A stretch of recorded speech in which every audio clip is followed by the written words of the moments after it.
यवतमाळ जिल्ह्यातील कंत्राटदारांचे विविध बांधकामाचे 550 कोटी रुपये शासनाकडे अडकलेले आहे आणि त्या मागणीसाठी गेल्या काही दिवसांपासून कंत्राटदार संघटना जे आहेत ते विविध प्रकारे आंदोलन जे करत आहेत।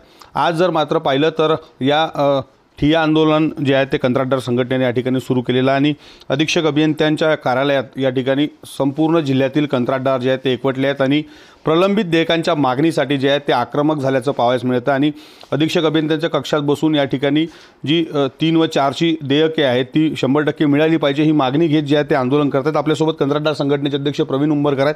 काय प्रमुख मागणी आहे, तुम्ही आंदोलन करण्याची वेळ तुमच्यावर काय आली? शासनाने आमचे 550 कोटीची देयके जे शिल्लक होती 0304ची ती दिली नाही आहेत।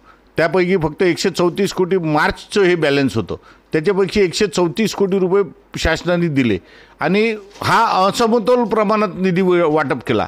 काही जिल्ह्यांना शासनाने 100%च्या वर पैसे दिले आणि आमच्या जिल्ह्यावर का अन्याय केला हे आम्हाला समजलं नाही।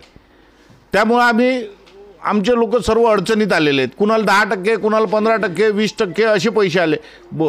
जवळपास पूर्ण जिल्हा महाराष्ट्राला जर 40-45% वाटप झालं तर त्याच प्रमाणात आमच्या जिल्ह्याला 45% निधी यायला पाहिजे होता। परवाच्या दिवशी आमच्या इथे मुख्य अभियंता आलते गिरीश जोशी साहेब, त्यांनी आमच्याकडून मंडपात आल्यावर त्यांना ही गोष्ट समजली की बा हो ठीक आहे, योग्य आहे, तुमची मागणी योग्य आहे, मी वर बोलून तुम्हाला याबद्दल काय होतं ते कळवतो। अर्ध्या घंट्यानी त्यांनी पुन्हा अर्ध्या तासानंतर आम्हाला इथे केबिनला बोलवलं आणि असं सांगितलं की बा ती तुमची मागणी चुकीची आहे, आम्ही तरतुदीप्रमाणे शासनाने जी वार्षिक तरतूद केलेली आहे त्याच्याप्रमाणे तुम्हाला पेमेंट करत आहे। जर शासन एका जिल्ह्याला 100%ची तरतूद करत असेल 150%ची आणि एका जिल्ह्याला 5%ची तरतूद करत असेल इयरली तर हे फार चुकीचं आहे। कारण काम जर आमच्याकडून करून घ्यायचं, त्यांना 10 महिन्यात काम करून घ्यायची वर्क ऑर्डर देतात आणि वर्षाला जर 5% निधी देणार आहेत म्हणजे 1 कोटीचं काम केलं तर 5-5 लाखांनी आम्ही काय 20 वर्ष पैसे घेणार काय शासनाकडून? आणि ही टोलवाटोलीची उत्तर आहेत।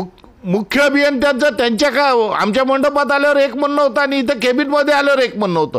याचा रोष आमच्या सर्व लोकांत झाला आणि त्याच्यामुळे आज आम्ही निर्णय घेतला की अधीक्षक अभियंता यांच्या कार्यालयात बसायचं। अधीक्षक अभियंत्यांनी सुद्धा जर काही उपयोग झाला नाही तर आम्ही मुख्य अभियंत्याच्या कार्यालयातही जाऊन बसणार आहोत केबिनला। निश्चित आपण जर पाहिलं तर या ठिकाणी कंत्राटदार जे आहेत ते प्रलंबित देयकाच्या मागणीसाठी आक्रमक झालेले आहेत आणि अधीक्षक अभियंत्याच्या कार्यालयात जो तो ठिय्या आंदोलन या ठिकाणी सुरू आहे। यामुळे जिल्ह्यातील विकास कामं जी आहेत ती मोठ्या प्रमाणात ठप्प झाली आहे आणि आगामी काळामध्ये या ठिकाणी कामं जी आहेत ते न करण्याचा निर्णय देखील कंत्राटदार संघटनेने घेतल्याचं दिसून येत आहे।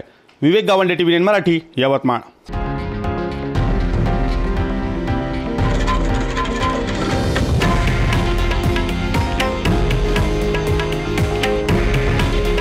हे आहे देशातील नंबर 1 न्यूज नेटवर्क आणि आपण पाहत आहात TV9 मराठी। काळजी तुमची, हित महाराष्ट्राचं।